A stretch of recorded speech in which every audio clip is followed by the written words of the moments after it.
자, 우선 이 유치권 신고가 들어왔을 때 이 유치권자가 일단 우리가 판단을 해야 될 게 과연 이 유치권이 성립할 것이냐, 유치권자가 점유를 하고 있느냐, 그 다음에 이 결련성이 있느냐, 즉 부동산 자체에 대해서 생긴 채권이냐, 그 다음에 변제기가 도래했느냐, 유치권을 배제하는 특약은 없느냐. 자, 이런 네 가지 요건을 일단은 판단을 해가지고요, 이 요건이 다 갖추어지면 유치권은 성립하는 것이죠. 자, 그러면 유치권이 성립했다고 해가지고 이 유치권자의 채권을 매수인이 무조건 인수를 해야 되느냐? 그거는 아니죠.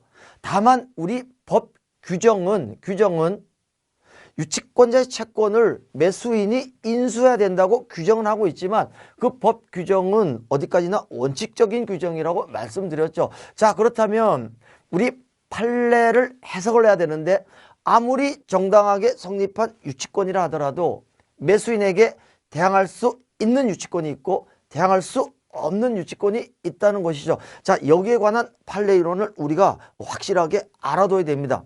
결론적으로 얘기하면 아무리 정당하게 네 가지 요건을 갖추어 가지고 성립된 그런 유치권자도 매수인에게 대항을 할 수 없는 유치권자가 있을 수 있다는 거죠. 자, 이런 부분을 우리가 이제 분석을 해야 되는데 매수인에게는 굉장히 중요한 부분이죠. 자, 그러면 매수인에게 대항력 있는 유치권자는 어떤 사람이냐?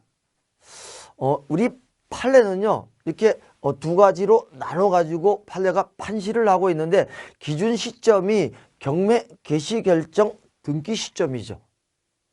경매 개시 결정 등기가 이루어지기 전에 유치권을 이미 취득했다. 자, 이 얘기는 이런 얘기죠.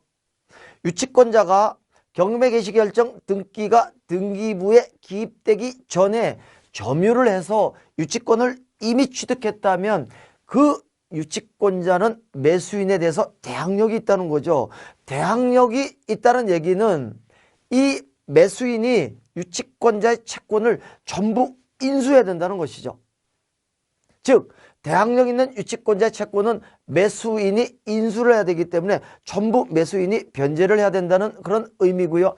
만약에 반대로 경매 개시 결정 등기가 등기부에 기입되기 전에 유치권을 취득했다면 그런 것이고요. 자, 그럼 이제 전에 유치권을 취득했는데 만약에 근저당 설정 후에 유치권을 취득했다면 어떻게 될 것이냐. 자, 이번 사례는 이런 얘기를 하는 겁니다. 이미 근저당 설정 등기가 선순위로 경료가 됐고요.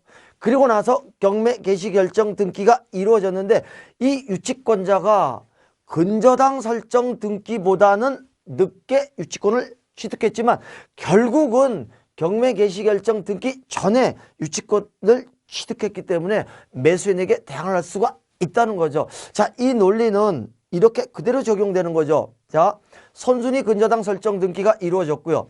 그 이후에 가압류 등기가 이루어졌고요. 또 그 뒤에 압류 등기가 이루어졌고요. 그 이후에 유치권자가 점유를 해서 유치권을 취득한 이후에 경매 개시 결정 등기가 이루어졌다면 결국 이 유치권자는 경매 개시 결정 등기 전에 유치권을 취득한 것이죠. 그렇다면 매수인에게 대항할 수 있다고 보는 거죠. 자, 이 부분을 조금 여러분들이 이해를 해야 되는데 이런 얘기입니다. 경매 개시 결정 등기가 이루어지기 전에 이 유치권자가 유치권을 취득을 했다면 설령 근저당 설정이나 가압류, 압류 등기 이후라 하더라도 매수인에게 대항할 수가 있다는 것이죠.